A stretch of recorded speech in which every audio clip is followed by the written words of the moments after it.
రంగారెడ్డి జిల్లా హుస్నాబాద్ లో Swift car ను బోలెరో వాహనం ఢీకొట్టింది. ప్రమాదంలో అక్కడికక్కడే ముగ్గురు మృతి చెందగా ఇక చికిత్స పొందుతూ మరొకరు మృత్యువాత పడ్డారు. మరొకరి పరిస్థితి విషమంగా ఉన్నట్లు తెలుస్తోంది. వీరంతా నారాయణఖేడ్ మండల్ జగన్నాథ్పూర్ గ్రామానికి చెందిన వారిగా పోలీసులు గుర్తించారు. కర్ణాటకలో గాన్గాపూర్ దర్శనానికి వెళ్లి తిరిగి వస్తుండగా ప్రమాదం జరిగినట్లు సమాచారం. రైట్, దీనిపై మరింత సమాచారం మా ప్రతినిధి రాము అందిస్తారు. రైట్ రాము, చెప్పండి. యమునా బీదర్ లోని హుమ్నాబాద్ వద్ద ఘోర రోడ్డు ప్రమాదం జరిగింది.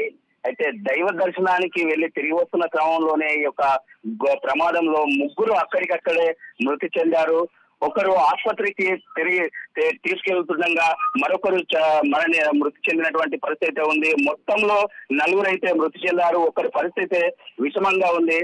కర్ణాటక రాష్ట్రం బీదర్ హుస్నాబాద్ వద్ద జరిగిన ఈ ప్రమాదం సంగారెడ్డి జిల్లా నారాయణఖేడ్ మండలం జగన్నాథపూర్ గ్రామానికి చెందిన వారు. వీరంతా కలిసి కర్ణాటకలోనే ఉన్నటువంటి గాన్గాపూర్ దేవాలయాన్ని దర్శనానికి వెళ్లి ఆ దర్శనం చేసుకున్న తర్వాత తిరిగి వస్తున్న క్రమంలోనే ఈ యొక్క ఘటన అయితే జరిగింది. అయితే ఈ యొక్క ఘటనానికి తిరిగి వస్తున్న ఈ హుమ్నాబాద్ టోల్ గేట్ ఎక్కడైతే ఉందో కర్ణాటకలోని హుమ్నాబాద్ టోల్ గేట్ వద్ద వీరు ప్రయాణిస్తున్నటువంటి ఒక స్విఫ్ట్ కారులో వస్తున్నటువంటి నేపథ్యంలోనే అయితే బులోరో వచ్చి అతివేగంగా వచ్చిన బులోరో దీన్ని ఢీకొట్టడంతోనే ఈ యొక్క స్విఫ్ట్ కార్ లో ఉన్నటువంటి ముగ్గురు అక్కడికక్కడే మృతి చెందినటువంటి పరిస్థితి ఉంది. మరో ఇద్దరి పరిస్థితి విషమంగా ఉన్న నేపథ్యంలోనే క్షతగాత్రులు అయితే ఆసుపత్రికి తీసుకెళ్తున్న క్రమంలోనే ఇంకొకరైతే అక్కడే మృతి చెందినటువంటి పరిస్థితి. మొత్తంలో 5గురు ఉన్నటువంటి కారులో నలుగురు మృతి చెందగా ఇంకొకరి పరిస్థితి విషమంగా ఉంది.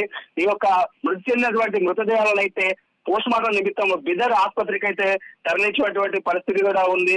అయితే వీరందరూ ఇక్కడ ఈ ముగ్గురు మృతి చెందినటువంటి మృతులు ఎవరైతే ఉన్నారో వారు జగన్నాథపురానికి సంబంధించిన వారు.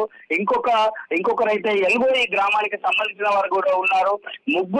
ఒకే గ్రామంలో ముగ్గురు మృతి చెందడంతో ఆ గ్రామంలో విషాద ఛాయలు అయితే నెలకొన్నాయని కూడా మనం చెప్పుకోవచ్చు. వీరంతా ఇప్పుడు వీరి మృతదేహాలను అయితే బీదర్ ఆసుపత్రి వద్ద పోస్ట్ మార్టం నిమిత్తం అయితే అక్కడే ఉంచినటువంటి పరిస్థితి. దీనిపైన పోలీసులు కూడా దర్యాప్తు చేపడుతున్నారు. మొత్తంలో ఈ యొక్క ఘటన అయితే విషాదాన్ని నింపిందని చెప్పుకోవచ్చు ఆ గ్రామంలో. Right, thank you Tirupati.